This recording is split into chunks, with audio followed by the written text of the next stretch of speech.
into action. Here we go.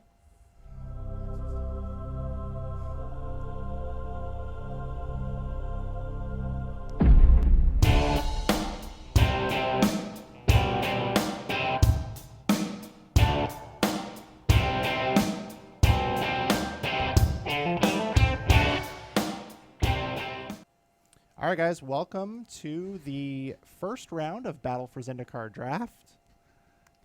I'm Matt Tabak. I'm Go here ahead. jumping all over Marshall Sutcliffe. Yeah, just jump in there. I like this. No, And you were welcome. going with it. And welcome. Tell them what we're doing. So we are checking out the first round of Battle for Zendikar Draft here at the Magic Community Cup 2015. On the left side of your screen, you see Worth Wollpert.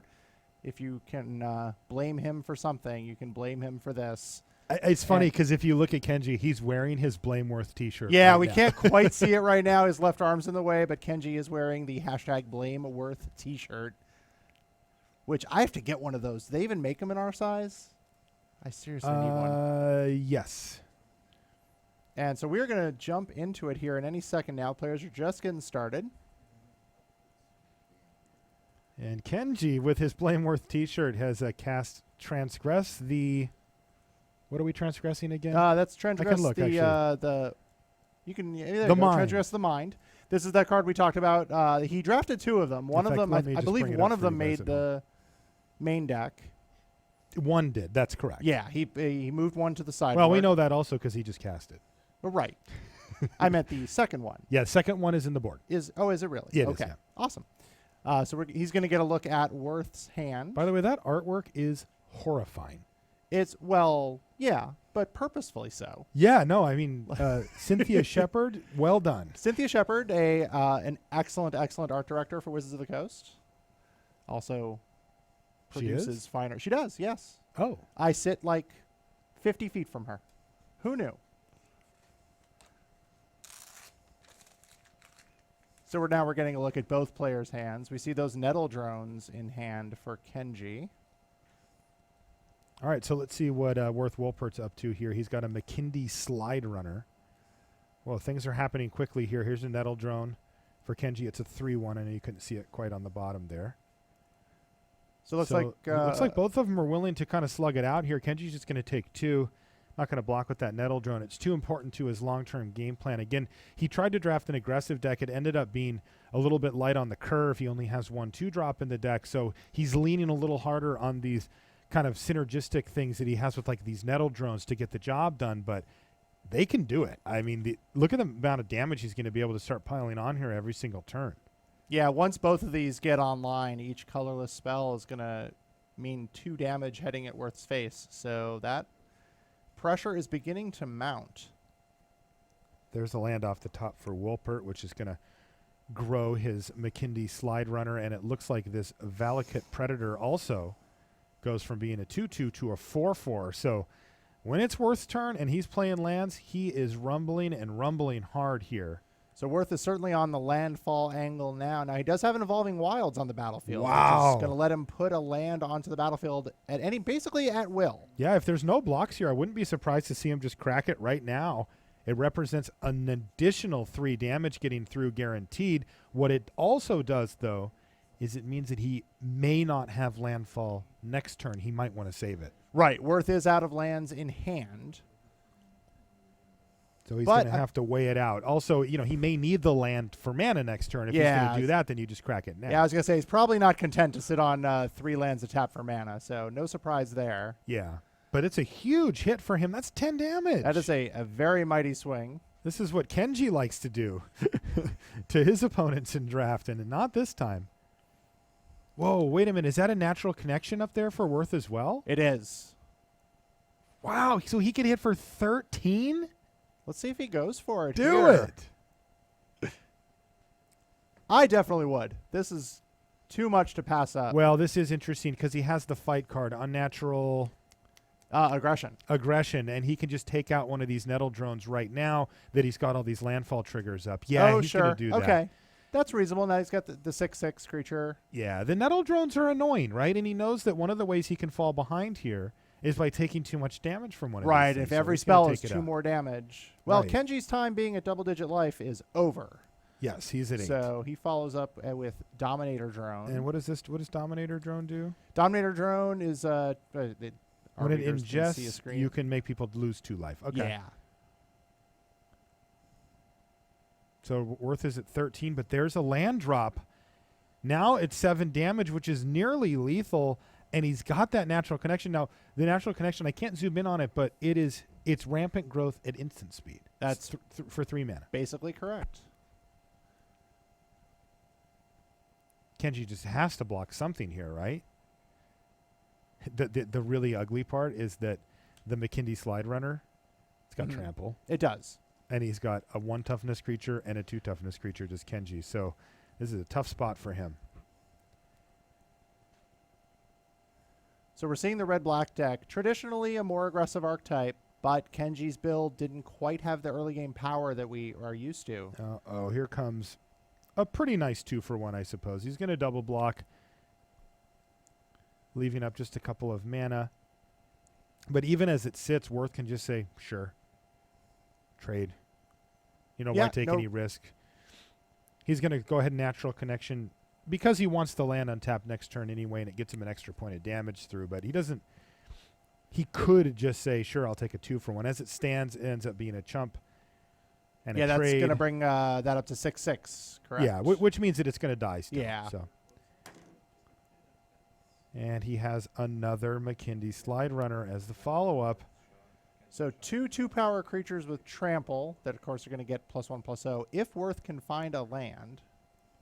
That thing can get first strike, but unfortunately for Kenji, he is way too far behind now. A couple of trades offered up here by Worth. Kenji's going to oblige him. Crashes in. Yeah.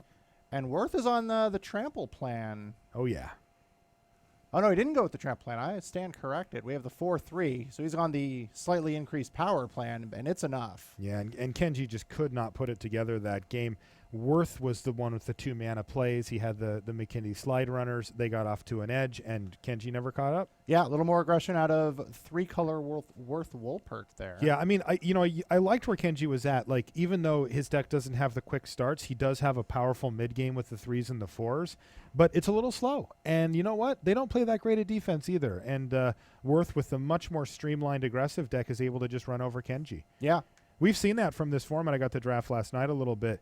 And you can beat down here. I kind of view this as a mix between Rise of the Eldrazi and old Zendikar from my mentality. But it actually plays out like that a little bit, too. Like, it doesn't feel like old Rise of the Eldrazi, which was a very slow format. But it doesn't feel quite as fast as Zendikar. But you can thump. If you want to thump, you can thump. Yeah, there's definitely some thumping available. Yeah. Rise of the Eldrazi, just one of the classically slower formats. You're building slow. battle cruiser magic, like we say, building toward those huge, powerful late game plays. Zendikar, very fast and aggressive. If you didn't have a turn 2 play, you were often hopelessly behind. This does sit somewhere in the middle. It can kind of shift back and forth. The black-red aggressive deck, like you said, wants lots of 2-drops because it needs to get out to a fast start. And if it doesn't, we see basically what we just saw. So. All right, well, let's get back down to business for these 2 players here as, again, we're in the first round of a Battle for Zendikar draft here in Renton. Hey, Kenji drew his 2-drop. He did it. He's got his 2-drop. He's got plenty of land. Oh, yeah. Worth is mulliganing. Look at the smile on Kenji's face. How dare he? Worth is super excited to take advantage of the new mulligan rule. Look at he says Kenji's asking him right now. So do you blame yourself for this or? All right, Kenji's going to get to show off that culling drone a little here. Yeah, he draws a 6. Not necessarily what he wants to see at this point, but he'll take it. So there's a nettle drone over on Worth's side of the table in his hand.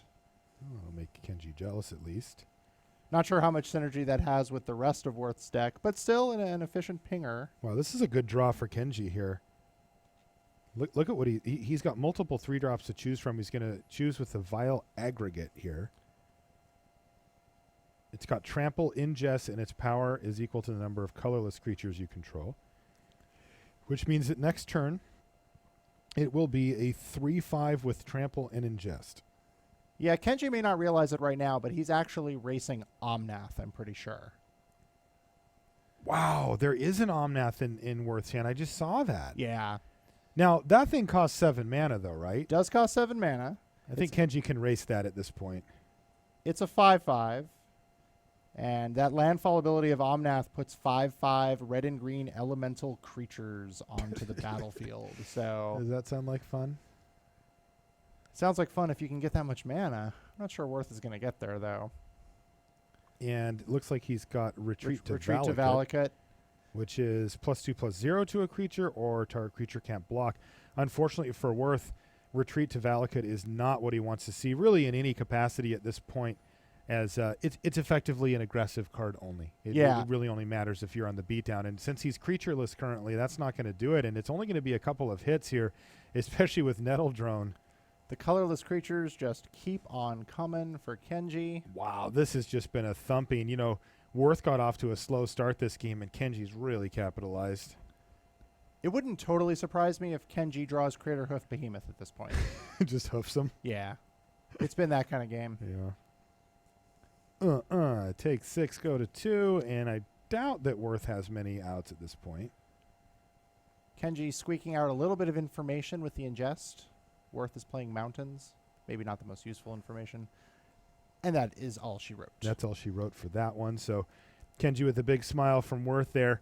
And they're going to get a game 3 going here. Now, when we came into the round, the Wizards of the Coast team was ahead in the standings, but only by 2 points. They were about as close as you can get in this competition. Yep. And but it does mean that the onus is on the community team to finish out here. And if you've never watched a Community Cup before, the community team has lost. This is not a situation where it's some setup for they lose. It does happen, and there's quite a bit on the line for them too. Nobody wants to be the team that comes in here and loses it. Yeah, you might think Wizards is kind of running the show here. The team Wizards might have an advantage because of that, but history would not be on the side of that argument. No. Wizards has taken a pasting from the community, and rightly so. The community is what makes Wizards what it is. So, this draws a lot worse for Kenji here. First off, he's going to need to find a land. Now, if he does, he can play a couple of 3-drops back to back, and he did. Nice draw there for Kenji, and thankfully for him, a pretty slow start from Worth here too. Hasn't really done much. Both players with slow draws this time. Yeah, Worth is going to ramp up his lands. He's got all 3 colors. There's no worries there. He needs a creature. Yeah, as we get to the mid game, Worth's hand is going to come alive there. There's the 3/4 Devoid Trample. Tunneling Geopede for Kenji.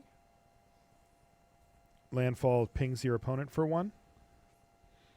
Okay. So we've got some reusable sources of damage, none of which online right now. And this Vestige of Emrakul is a 3/4 with Trample and Devoid. Yeah, it's just holding the line now with that 4 toughness. It's doing a good job, though, because Kenji did miss on the last draw. He got lucky to draw that 3rd mountain, but unfortunately he drew a black card for the last turn, so a little unlucky for Kenji there, and he is going to have to try to hang on. And the real thing that I'm wondering here is can Worth capitalize, right? This is the time for Worth to really try to beat down. He's so far ahead on mana that he needs to be able to just get through and get Kenji. And it looks like he had a removal spell there, too, to kill one of his creatures. Yeah, I think Touch that was of the Void. I believe that was Touch of the Void. 3 damage to target creature or player, and it also exiles a creature if it dies after taking that hit. But more importantly, that cleared the way. Right, so we saw the retreat Vestige to of Valakut. Emrakul. We saw land drop after the retreat to give his creature +2/+0, and then remove the potential block. This is pretty cool, too. What's happening now is Worth actually didn't play a land that turn on purpose. Ooh, a swamp off the top for Kenji. He might be back in this. Worth waited until he had this little guy, the Snappy Gnarlid here, because now he gets 2 different landfall triggers. He gets 1 from this and 1 from this, and that's really nice for him. In fact, he's actually going to wait an additional turn because his draw step was a Valakut Predator, which is another landfall creature. And he says, well, you know what? If I'm just going to hold on to my land for a couple extra turns here and really maximize on getting that landfall. And I think that's going to work out for him, too, because he's got Kenji way on his back heels here. Yeah, Worth is also sitting on a Swell of Growth in his hand. What does that do? So it's target creature gets +2/+2 no. until end of turn. Kenji and just double blocked, Matt. Oh, but here's the thing. Not only do you get the +2/+2, but you can also put a land card from your hand onto the battlefield. So if he wants, that planes could come down. Wait. I think he's going to hang on to it because the +2/+2 is enough to get a good outcome here out of this combat. Yeah, and then he can play his land next turn and still get his Valakut Predator triggered as well. So he is going to go ahead and hold on to it. But that was a huge blowout, and Kenji finds himself falling further and further behind the better mana draw here for Worth Wollpert. Now, a nice draw for Kenji in this situation, Radiant Flames. He can do 2 to everything with this. That's going to clear a couple of creatures out. That was a really nice draw. Now, a couple of lands in a row, though, and Kenji's going to be dead if he can't put up a big defense. But another fortunate draw for him. And once again, we see Worth hold the land in hand. He's got, he's got this retreat to trigger, which can make a block, non-existent. And then there's a McKinney Slide Runner, though. It now hits the bin as well due to another draw from Kenji. Yeah, it's unfortunate for Kenji that he didn't have 5 lands on the battlefield in a previous turn because he could have done the Flames and also Boiling Earth. Man, Kenji just has to hold on until he can get up to enough mana to start casting those fatties. Yeah, I guess he would have needed 7 Turn land against, to take everything out. Is he going to use turn against as a fog, as we say, just steal the creature so it can't attack this He turn? might have to. It's a lethal attack. Yeah, he's going to have to. Maybe there was a chance Worth played a creature spell pre-combat, but that's unlikely. It's unlikely, but you got to wait and hope. Oh, he actually kind of is, isn't he? He's Boiling Earthing with Awaken. Worth getting a little greedy here. Oh, no. Is Kenji going to blow him out here with he is. turn against? He's definitely walking into a blowout here. Oh, Kenji. Oh, he had it. Look at this. Block. Worth attempting to rip defeat from the jaws of victory. And he finds success at it as well. The battlefield is clear and Worth's hand is empty. Kenji, if you're going to come back, the time is now. All right, he's going to start with Mindraker, though it's not actually going to get any cards here as Worth is fresh out of him, and Worth has to find a burn spell or something. What did he find? It's Stone Fury. That's creature removal. Okay, so he kills a creature, but there it is, the 6th mana, and now the 5/8's going to come on. Worth holds serve, but a 5/8. This will buy Kenji some lands also. Theoretically, and it did. Oh my God, is Kenji actually going to win this game? He's poised. Worth played around a single removal spell by awakening that turn. Worth was just a little greedy there, I think. Well, I mean, look, if Kenji has a removal spell of some sort, then he'd want to have the redundant attacker, right? Yeah, sure. Makes sense. But at the same time, he played right into the hands of what Kenji actually had, and what a blowout. Yeah, there was even a Ray command in the format. Tunneling Geopede, Ping You, all this extra mana, and he's got places to put it. Now it's a Conduit of Ruin. The floodgates have opened on Kenji's side. That battlefield's filling up. What does Worth have? Resolute Blade Master, excuse me. Okay. Well, it's lethal. Not the Beastmaster. I mean, there's no way that Kenji's actually going to let it kill him, but it is lethal. Yeah. Actually, he must chump block here anyway, right? So it's a 2/2 with double strike on the rally ability, but that's just not going to do anything this turn. But Kenji just gets to rumble with the team here, and Worth is obliged to chump block. Yeah. And that's it. Kenji does win the match. Wow, unbelievable. And peels one out for the home team there. I shouldn't say the home team, for the visitors. Yes. Wow, that was for the close. defending champions. Yes. Woo. That was amazing. Worth, played around the wrong thing, like sometimes you have to do. Sometimes it happens. Welcome back to the booth here. What a close one. Kenji, Newmont the Nummy picks it up here. Do we have any red zone? Nothing? Well, we don't have any completed matches. If you want it, we can catch the 3rd game between Allison Medwin and Joel Larson. Okay. If we want to look at that, I can go back. I would love to show you guys game 2 from that when it's when the match you is have to wait till it's all. You have to wait for the ready. match to be complete. Yeah. Sure, Yeah, we'll just watch that absolutely. game. Sure. Okay. Yeah, we have a live look in now on Joel Larson. Whoa, Yo likes his cards very tall. I kind of even them out on Magic Online. Yoel, if you watch the replay later, let me just say thank you for that. We in the booth appreciate it. No, Watching the I don't. We can't see the ones on the battlefield. Oh, right. No, they're too big. It's a zero-sum game, this one. So he's Matt got a Taven. he's got a Pilgrim's Eye in play. I just see tall things. I get very There's excited. a Colostria Healer and a Core Castigator in play for Allison.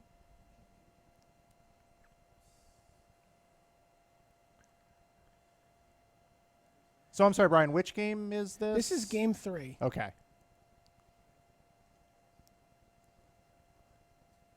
And So- Joel's lands have done a lot of attacking in this match thus far.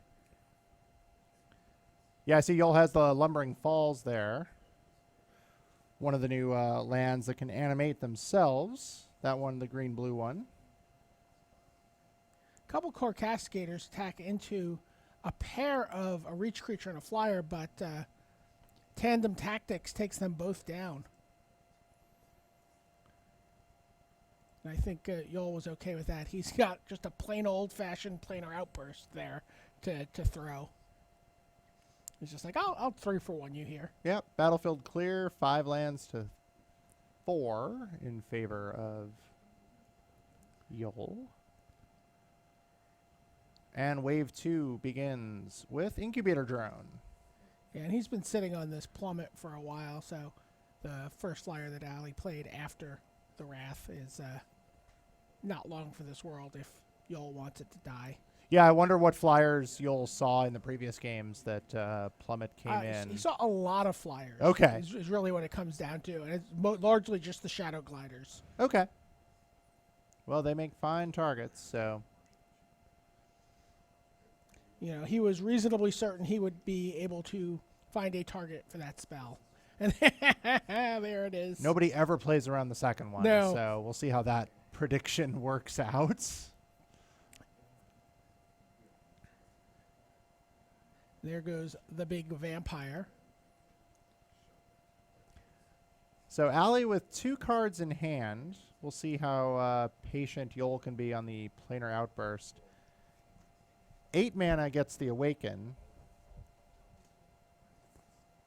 out of that. Needs 3 white, though. He's holding a natural connection, though. He can get Yep. that if he needs it.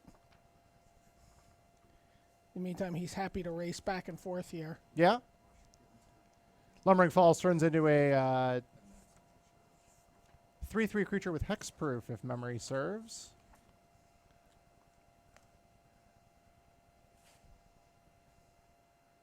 So you're happy to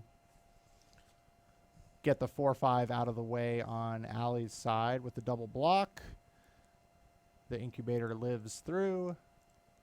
Core Castigator is the follow-up. 3/1 that can't be blocked by that Eldrazi Scion that Yoel has. This is where you see where Joel's deck is able to just sort of take over. It's like, okay, I'm going to bounce your stupid your stupid Core Castigator, because that's how you talk about your opponent's cards, not Right. saying anything about the card itself. And then I'm going to make a 3/3 haste creature in the process. Yoel correctly animating one of his islands, which is the... You say that correctly just because islands are the best? just color he has the most redundancy on, and islands rule. Yeah, he does not want to risk any of his planes.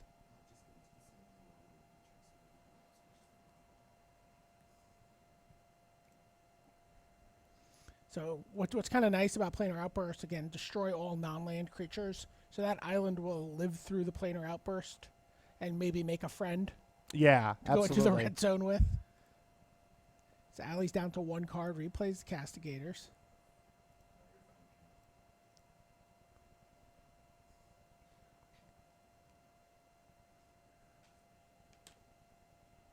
So Yoel happy to sit back for a turn, looking for the natural connection before his next turn. That's going to find him probably a 3rd source of white. Yeah, and this happened also. He's also going to get one of the better cards in Ali's deck here with the Planar Outburst, the Hero of Gomafada. Indestructible for the moment over on Ali's side, but that's not going to last forever.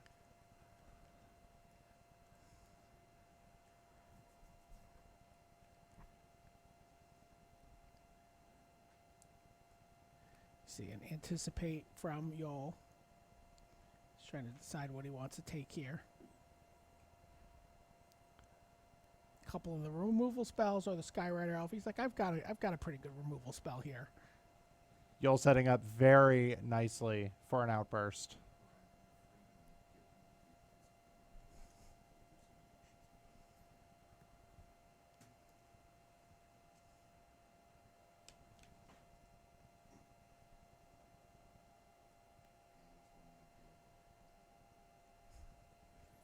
Okay, I'm told on this live look-in that we don't have the hands right now, but we know that Yol is holding a second planar outburst. He cast one earlier this game.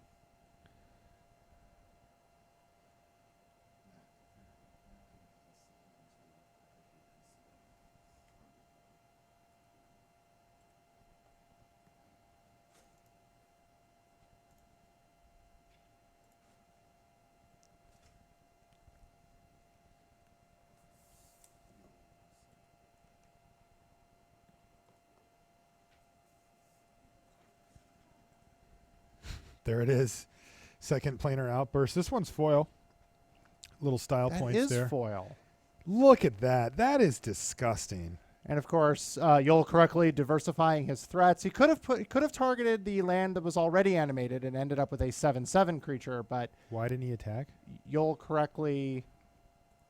with the other one? That's a fair question. It does give it haste. Yeah, it says right on it. I mean, is he playing around? What's his life total? 10? Life total's he's not 10. playing around anything on the crack back here. Now there is he's probably defending against the Shambling Vent. Against the Shambling Vent, the land there? Yeah, that's one of the ones that animates. It becomes a 2/3 with lifelink. So my thought is, yeah, he's probably was defending on that play.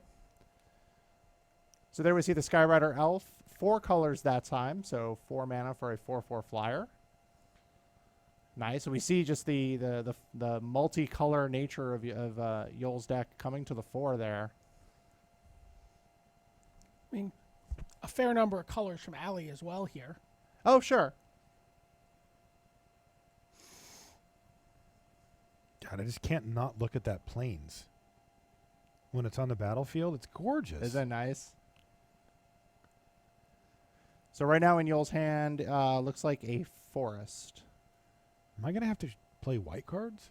That was my thought, too, when I saw that card. God, I guess I do. I have to play all 5 colors. I want to play with all the Noah Bradley lands, actually. Is that a Noah Bradley Oh, land? yeah, that was the one he did on a big canvas. That's a painting. It's a painting about the size of the backdrop behind you. Holy smokes. He did it on canvas. It's gorgeous. If you look on, he posted a long post about the original artwork to that. To all 5 of those. Hang that thing in my Yeah, living room. it's gorgeous. Canopy Vista was the draw from Yol. Attack coming in with the 2 islands. There we see Allie animates the Shambling Vent into a 2/3 with lifelink. We'll see what blocks she has set up. She's at 13. She does have some flyers, of course not as large as Yol's flyer. There's the block. Allie's hand is empty. So we have the block on the island. That's going to take out one of those creatures. My guess would be the Griffin, and that is what happens. Drana's Emissary just keeps ticking away. That card seems very powerful to me. Yeah. 2/2 flyer drains your opponents for 1 life every upkeep. The white-black deck in Battle for Zendikar loves life gain. And there's a thing, Blood Bond Vampire. Look at this combo. Easy for me to say. This is a great combo. One of those cards that's the payoff for the life gain effects that you can find. Like Drana's Emissary? Like Drana's Emissary. It's going to need a turn or 2 to get large enough to block those 4/4 creatures, but once it does, we're going to have an interesting situation on our hands. Yol drawing a lot of land here in the late game. What's in his hand right now? So right now, 1 card in his hand is a forest. Oh. Again, Allie with no cards in hand, so cards on the table, as they say. What's the non-basic land in there for Joel? So Yol has Canopy Vista and an Evolving Wilds. That Evolving Wilds would probably see just to get more lands out of his library. Only 15 cards left in Yol's library.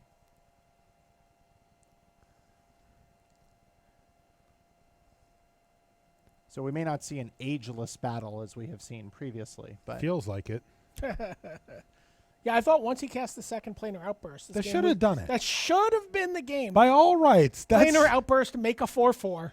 I thought you just got up from the computer or walked away at that point. yeah, his follow-up draws were not strong. I mean, that was certainly how he so- drafted those cards. Yeah. He reserved the planar outburst, walked away, helped his teammates.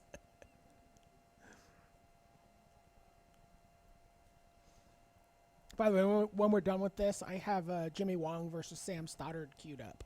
Cool.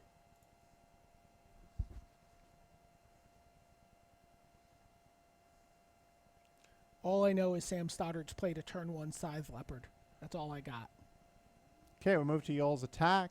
Looks like that island is coming in 4-4. I think Yoel will be happy to get the vampire off the table if there is such a trade,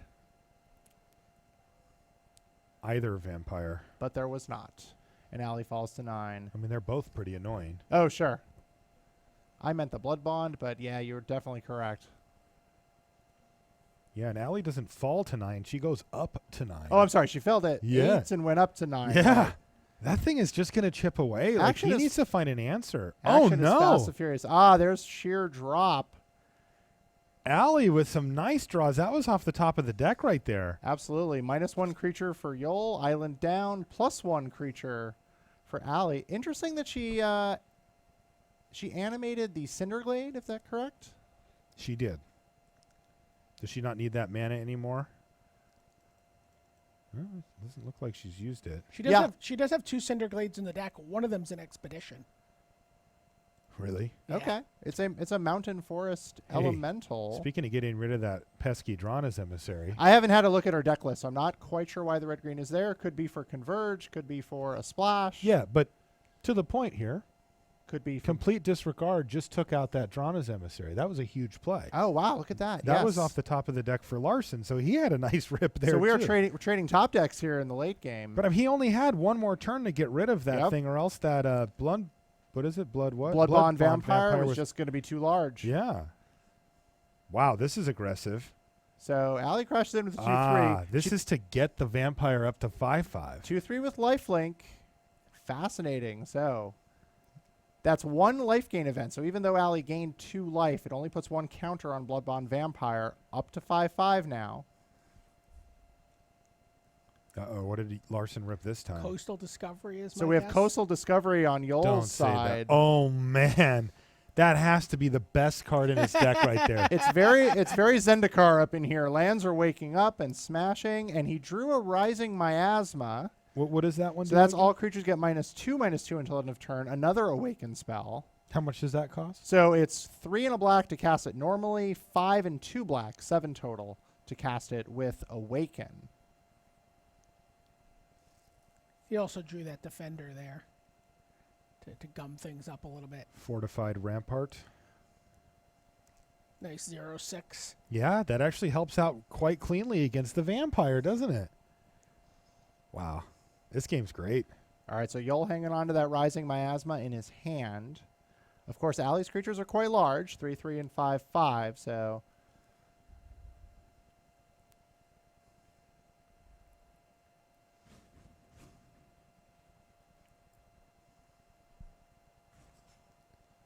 All right, Allie with 2 cards in hand at 7 life. Let's see what she casts here.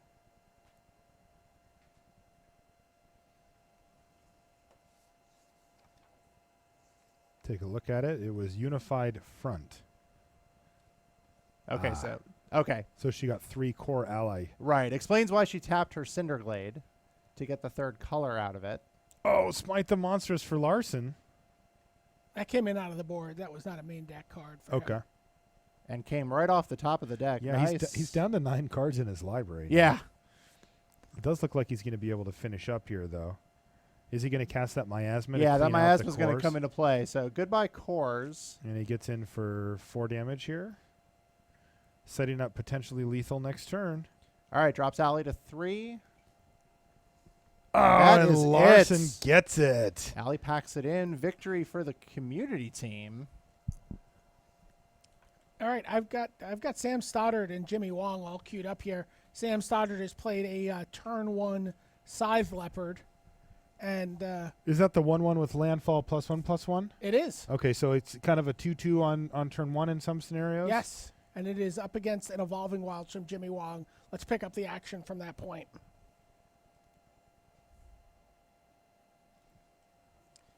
So there you see a Fertile Thicket.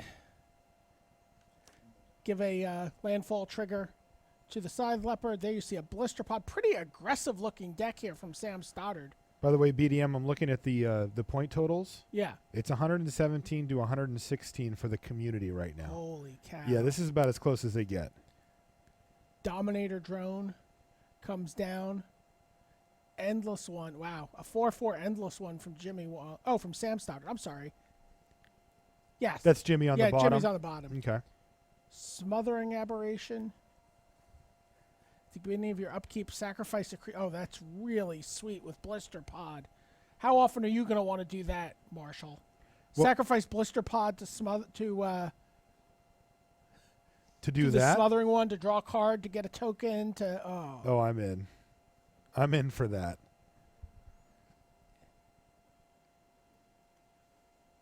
Wow. Wow, Swarm Surge. Look at this. Wow, that's aggressive. Game has ended. He's just that was a huge that is definitely an information advantage there from Sam Stoddard.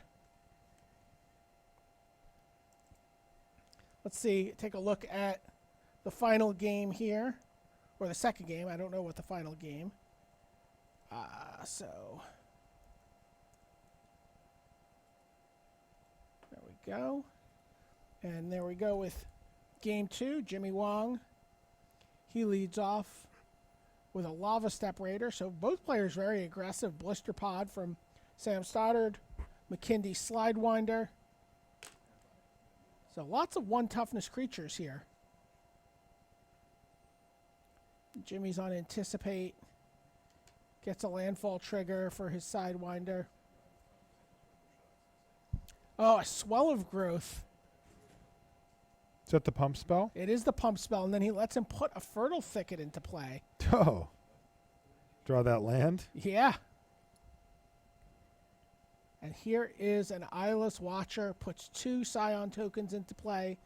So 4 mana for a 1/1, but you also get 2 additional 1/1s with it. Herald of Kozilek for Jimmy. Jimmy's shown blue-red as a preference for himself pretty early on in this format. But oh my gosh, look at this.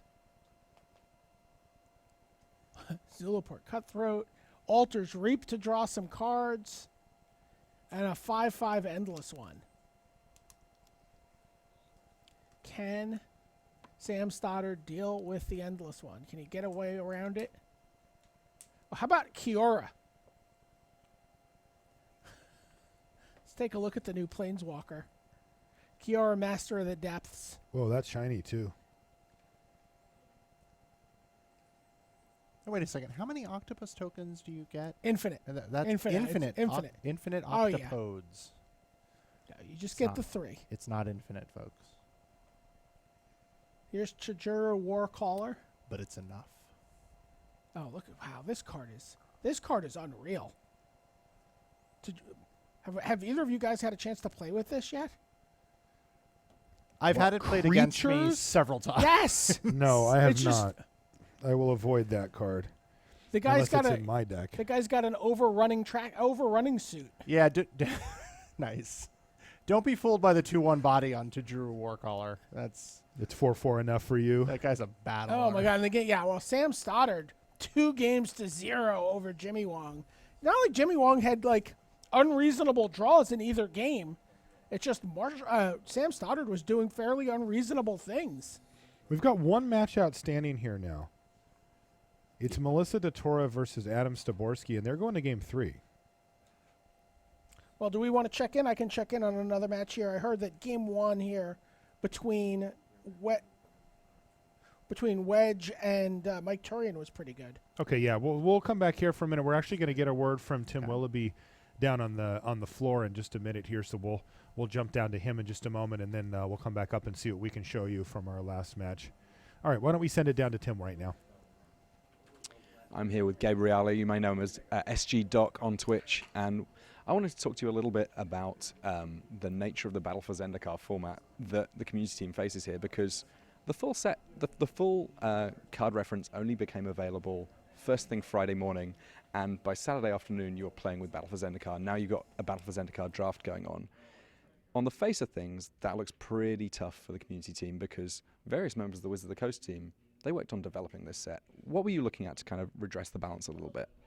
Well, we basically got down to business and just crunched everything we could over the last 2 days. I have some close friends that are a lot better at Magic than I am back in New York in Team Draft League, and they basically decided to compile all the numbers that they could. So we have a list of every single common and uncommon. We have a full pick order that we've edited personally, and also had a lot of experienced members of pro teams put in input on. We feel confident that we made the right picks today, and we got to help our teammates out. That was a huge factor, being able to sort of run around. I burned a lot of calories during that draft, let's say. Yeah, I could see yourself, Kenji, Joel, all kind of spending just the bare minimum amount of time at your seats, really, as you went around to check everybody's drafts, make sure that everyone was kind of on track and helping each other out where they could. I mean, actually speaking to Wedge after this round, Anthony DeConto, he was basically saying, thanks, Doc, for winning me that round, because a lot of it was about coordinating the draft and making sure the community could do as much as possible to help each other out. And also, of course, the community back in New York and various others that have helped about getting a strategy together for this format. Yeah, it was a huge help just having, actual members of the community, not us just putting in whatever they could. And that came from all over the place. Came from Europe for Yol, and for me from New York. Yeah, that's been a huge help for preparation. Yeah, so community at home, do not forget to log on to Magic Online at some point this weekend, because if the community team is able to pull this out, there will be something. When? There will be something pretty nice in your Magic Online account if you manage to log in this weekend while the Community Cup's going on. If things go wrong, it might not be quite so exciting, but at the moment that is very definitely not the plan, right, Doc? We're up this round. It's either an elevator up or just a rocket ship up. It's either going to be 6-2 or 5-3, and yeah, we're making up those points.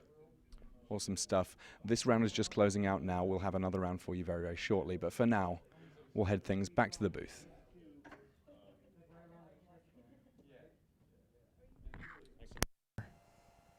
At the Community Cup, we are ready to finish off this round one of our booster draft here. We've got the Stibbs versus Melissa DeTora. So that's Adam Staborski and Melissa, and they're in the early stages of their third game here, and it looks like Melissa's the one who's beating down here. She's got a few 1-1s that are rumbling against Stibbsy here. Yeah, like Doc said, things took a good turn for the community in this round. Wow, she got a From Beyond. So jealous. For Awakening Zone fans from a few years ago, it's back and better. Costs 4 mana now. But Does cost 4 mana, but those tokens you get are 1/1s. And it also which are lets you nice. tutor for your big Eldrazi. yeah, the card's amazing. Screw that. I'm just gonna beat people down with the 1/1s, right? It's like, have you ever played against Bitter Blossom before? I don't know if it's quite Bitter Blossom. It's just a random question. I have played with and All right, well, against From Bitter Beyond is Blossom. exactly Bitter Blossom, so Maybe even better Blossom. it's Better Blossom. Thank you, BDM. Yeah, here's another one of those retreats that I was talking about earlier, Retreat to Emiria. Oh no! Look at this combo. With all those Eldrazi Scions under Melissa's control. You mean the 2/2s that she Yeah, has pumping now? them up to 2/2 is nice. Gosh, she's gonna get a new one every turn, and in every landfall she can just pump them all. That's insane. So a tide of destruction is raining down upon Stibbs right now. Remember we were talking about that card Tajura Stalwart before? Yeah. That'd be pretty good if Melissa played one. Oh, yeah, absolutely. Giving her team +2/+2. Pretty Or solid. +3/+3 Right. on landfall. Yeah. Spoilers. Her. She has one in her deck. Oh no. Her That- ever-growing team here, it must be said as well. The From Beyond is just spewing out tokens, and even Retreat from Emeria can if she wants it to. What's a Hedron Archive do? Oh yeah, right. It's double Mind Stone. The in between, yeah. Double Sure. Mind Stone, 2/3 of a Dreamstone Hedron. That's right. Is that right? That's correct. I mean, it's not a Not- bad Magic card, but Stibbs is going to need a little more board-affecting presence if he's going to get the job done here. All right, that helps. A sheer drop. Stem the bleeding a little bit. A little bit. Not a lot. The tide of tokens is on the move. And the thing is, he just doesn't seem to have an answer for the From Beyond, and it's just going to every turn keep generating her real advantage on the board. Stibbs decides not to attack. Seems unlikely that he's going to be able to win a race by attacking, but at the same time, it seems like blocking isn't really going to be a great option for him either. Could take another 6 damage this turn.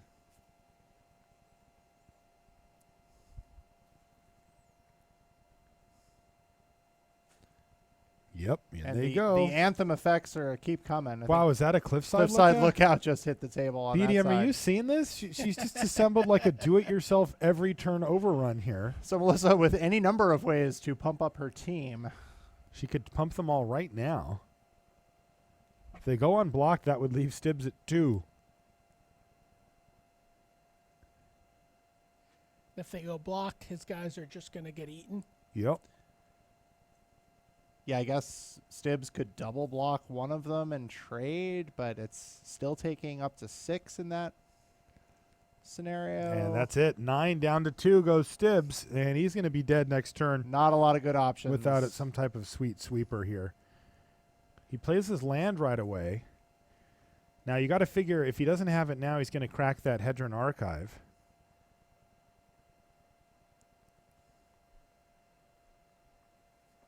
That's going to leave him with just Oh, no, he Nope, didn't. He Drowner of played a Hope. Drowner of Hope. Okay, that's going to spew out a couple of 1-1 Eldrazi's as well as a 5-5 and help him stabilize his board a bit. Actually, he's just dead on board, isn't he? well, he has enough blockers. Does he, though? 1, 2, He has 3, 5. 4, 5. Okay, yeah. Okay. But not Not enough, but not enough. enough. Yeah. Only the Drowner itself, I think, is large enough to survive the attack. And Melissa's at a comfortable 16 life, so I think She can just rumble with the she squad can here. just rumble. Even if she loses the Cliffside Lookout, I think it's fine because Stibbs is going to lose all 4 of his other creatures. Or excuse me, all.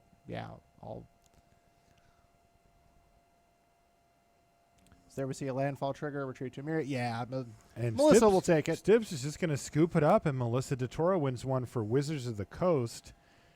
So Melissa's that deck does it for the... looks It looks great. Really good. Yeah, From Beyond is just ridiculous. Yeah. Retreat from Ameria seems like it might be pretty ridiculous. Yeah, Yes, absolutely. I agree. Yeah, in any type of a stally, mid-rangey scenario, that card's just going to spew out value, and if you happen to be ahead already, it's going to keep you there.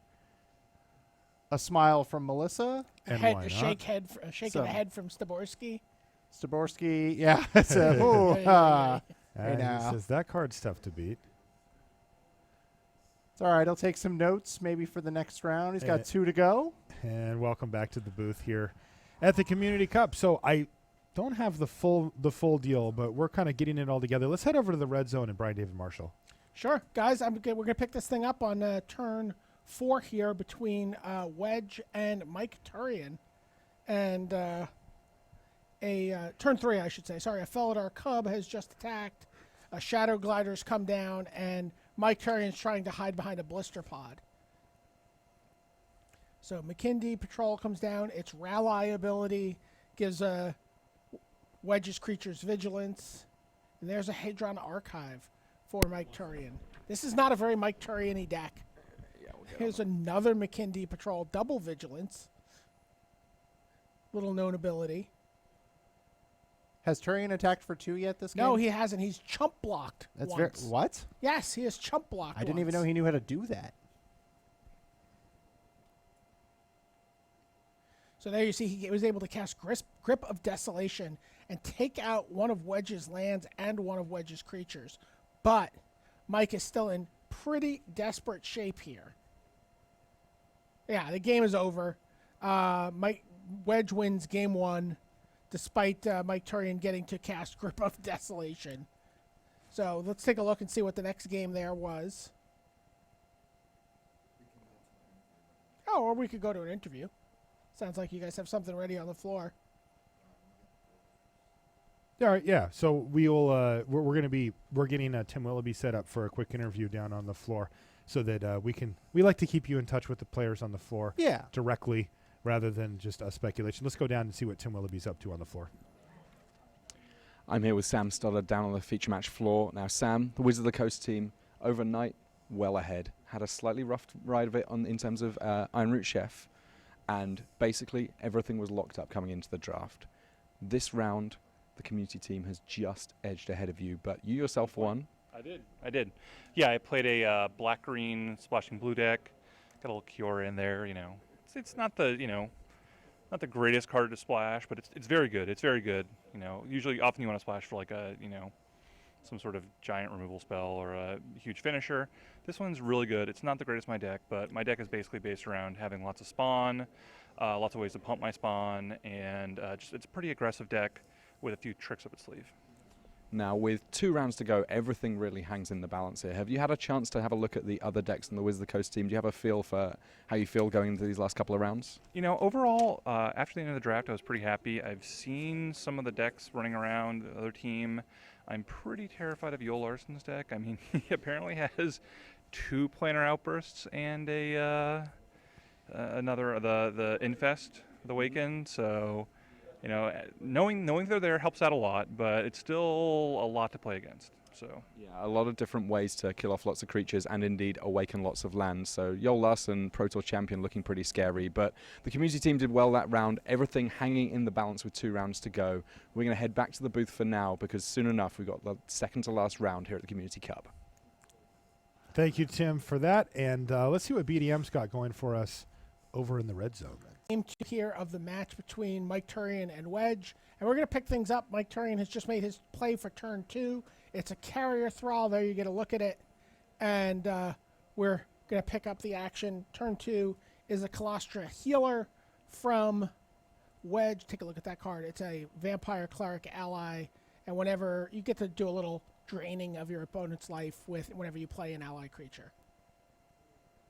So there you see 2 healers over the first couple turns. Natural Connection for mana for Turian, a Territorial Baloth. This is such a non-Turian-like deck. Courier Griffin, a little life gain there for Wedge.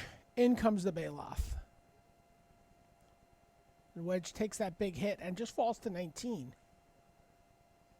Plays Hedron Archive, Call of the Scions, and then we get on with this crazy vigilance nonsense. Looks like some crazy draining nonsense there also. Yeah. The ally, you know, not only gives it vigilance, but he gets to two rally abilities there from the healers. So Mike's amassing a little army there, and he casts. We see a Grip of Desolation from Wedge. Ooh, Sire of Stagnation is an exciting card. 6 mana for a 5/7. Oops, never mind. It was exciting. It was so exciting that it fell to a ruinous path almost instantly.